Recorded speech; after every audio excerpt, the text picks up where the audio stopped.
Hey, what's up, guys? Today we're diving into that magical moment when a filmmaker drops the mic. But it's the first time they've even held the mic. Yep, we're talking about directorial debuts that slapped so hard they made veteran directors look like they were filming a potato. These are the movies where the directors kicked open the cinematic door and said, "Hey, Hollywood, I'm here." And Hollywood went, "Well, damn." So, let's count down the top 10 directorial debuts that absolutely killed it.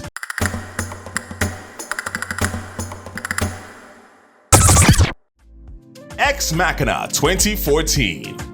Alex Garland was like, "Hey, remember when I wrote 28 Days Later and Sunshine? Cool.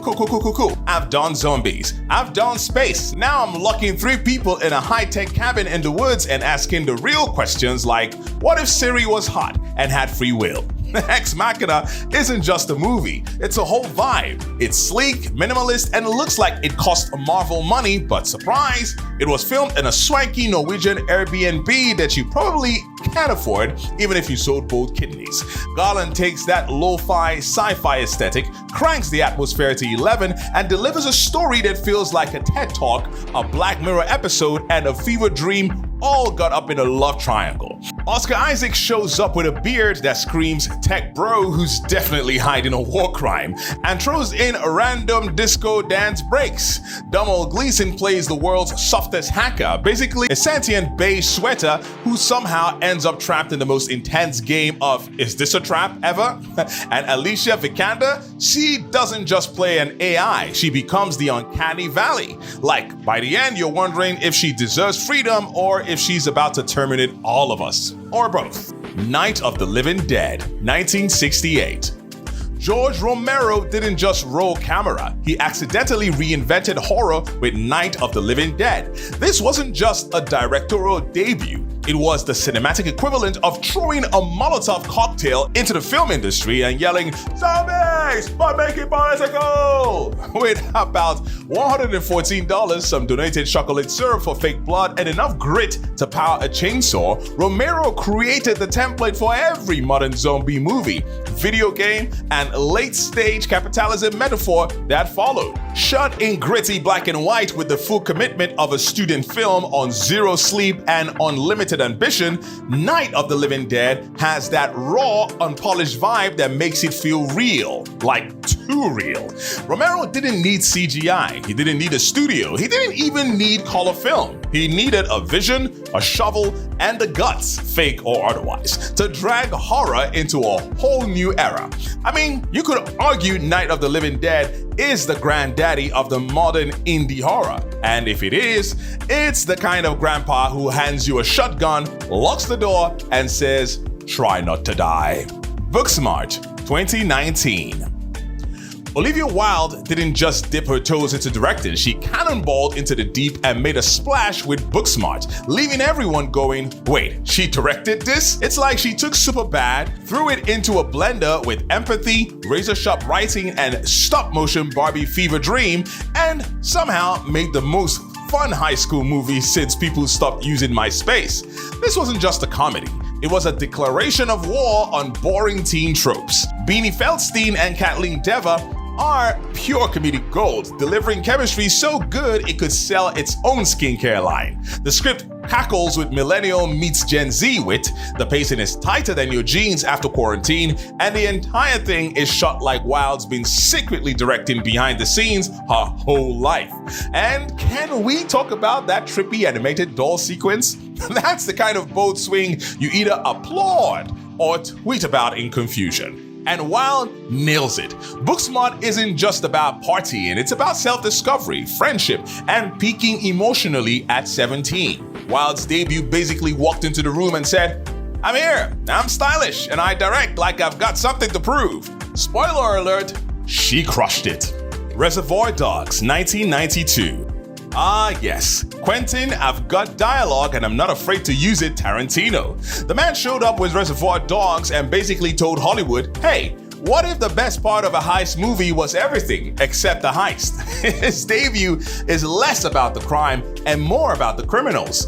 talking, bleeding, lying, and bleeding some more. I mean, it's like a stage play soaked in gasoline and set to a 1970s throwback soundtrack. And he did all this on a budget that wouldn't even cover Marvel Trailer's craft service table. What makes Reservoir Dogs so iconic isn't just the non-linear storytelling or the fact that nobody could agree on tipping etiquette. It's how Tarantino weaponized dialogue. Every scene crackles like static before a thunderstorm. The warehouse becomes a pressure cooker where trust breaks faster than a dollar store mirror. And then you've got that Mr. Blonde scene. You know, the one Steelers wheel playing, Michael Madsen dancing like your uncle at a wedding, while committing acts that definitely violate the Geneva Convention? That one? Tarantino's debut wasn't just a movie, it's a manifesto.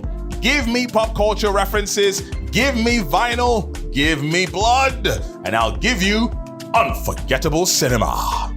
Lady Bird 2017.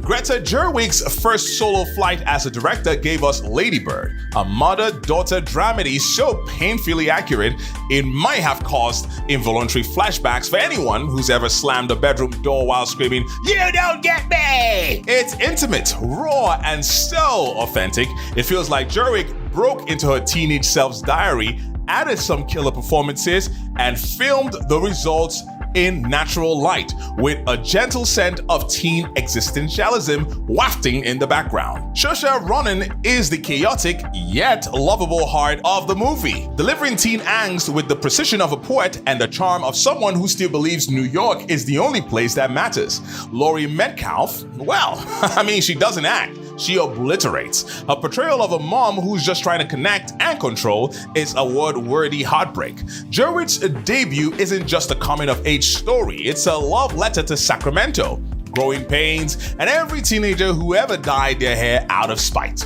And it officially announced, "Hey world, I've got stories to tell, and I brought my own soundtrack." Hereditary 2018. "Hey guys, this is my first movie. Hope you don't mind me traumatizing you forever," Ari Aster, probably scrawled in goat blood by this guy. Hereditary doesn't feel like a debut. It feels like a fully formed, soul-crushing, slow-burning panic attack dressed as a family drama.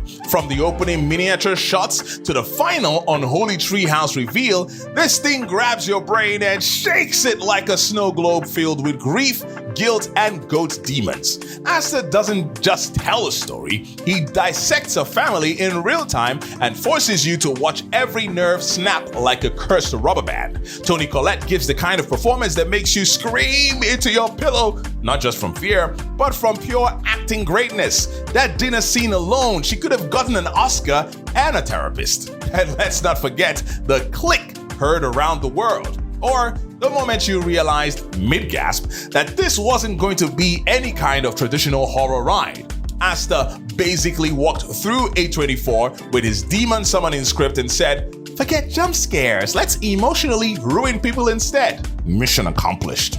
American Beauty 1999.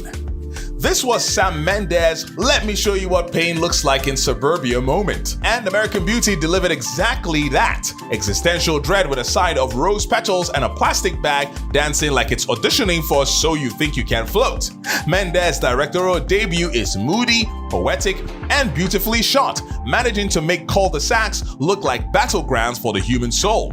It's a midlife crisis fever dream where everyone's quietly imploding behind manicured lawns and cookie-cutter houses. Now, yeah, some elements have aged about as well as a Blockbuster membership card, but back in 1999, this film hit hard. It won 5 Oscars, including Best Picture and Best Director, and gave us Kevin Spacey in full sad dad existential spiral mode.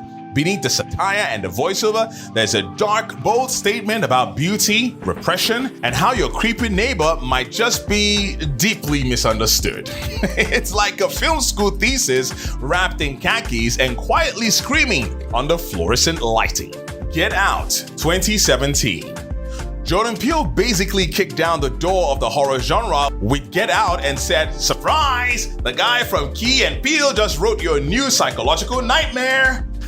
And what a debut it was. This wasn't just horror. It was a surgical blend of social commentary, suspense, and subtle oh no moments that slowly crawl under your skin like the world's most polite parasite. Peele took the meet the parents trope and turned it into a masterclass in racial tension with teacups that should honestly come with a warning label. There's no cheap horror fluff here. I mean, cats jumping out of closets, just pure, slow burn terror wrapped in smart satire. Daniel Kaluuya's 1,000-yard stare became an instant meme, and Allison Williams turned from charming to chilling on a dime. Peele didn't just stick the landing, he launched a whole new era of elevated horror with a side of, "Are you still sure you want to go to that Airbnb in the woods?" Oscars took a look and said, "Yep, there's the best original screenplay, The Shawshank Redemption, 1994. Frank Darabont came out swinging with The Shawshank Redemption, a movie that said, "You think you know Stephen King? Buckle up, because I'm gonna make you cry about prison and friendship." Sure, it didn't make a killing at the box office, but it did something far more impressive. It grew into one of the most beloved films of all time, eventually claiming the top spot on IMDb's top 250 list and staying there like it was paying rent. People have watched it so many times, it practically feels like an old friend who never overstays its welcome. The storytelling, absolutely immaculate. Darabont weaves a tale of despair, hope, and freedom with such precision that even the slowest moments feel like they're building towards something monumental. Tim Robbins and Morgan Freeman deliver performances that are nothing short of iconic. Freeman in particular could narrate a grocery list and make it sound profound. But here is narrating your entire emotional roller coaster. For a debut, Shawshank wasn't just good, it was legendary. A movie that's been etched in pop culture like it was carved out of stone. Citizen Kane, 1941. Come on, you knew this was coming. Citizen Kane, the Citizen freaking Kane of directorial debuts. Orson Welles made this at 25. 20 freaking 5. And somehow, he managed not only to change cinema forever, but also make the rest of us feel like overachieving slots. Seriously, this guy just waltzed into Hollywood and said, "Hold my beer," and then delivered a masterpiece that would be dissected in film schools for decades. Non-linear storytelling, deep focus cinematography, and that iconic sled Rosebud, which somehow still has us questioning our life choices. I mean, Wells, like a true cinematic genius, turned an old guy's life into a story of such sweeping ambition and tragedy that we're still unpacking it like it's the Dead Sea Scrolls of film. This movie is so influential that it's still the go-to example in every film class. Oh, and the rise and fall arc of Charles Foster Kane, one of the most iconic in film history. It's literally a blueprint for every ambitious figure who's ever tried to climb the ladder of success and then crash down in flames. Did Wells peak early? Maybe. But when your peak is Citizen Kane, I guess you're allowed to call it quits and still be remembered as one of the greatest to ever do it. So there you have it, 10 directors who walked into the game and basically said, "This ain't my first rodeo." Well, it very much was. Whether they stayed on top or had to fight the sophomore slump, these debuts left a cinematic crater that you can still feel today. Which debut blew your mind? Let me know. Did I miss one? Drop it in the comments. Like, share, and punch that subscribe button to Muveematic in the face with style. Till next time, please do go see a great movie. Peace.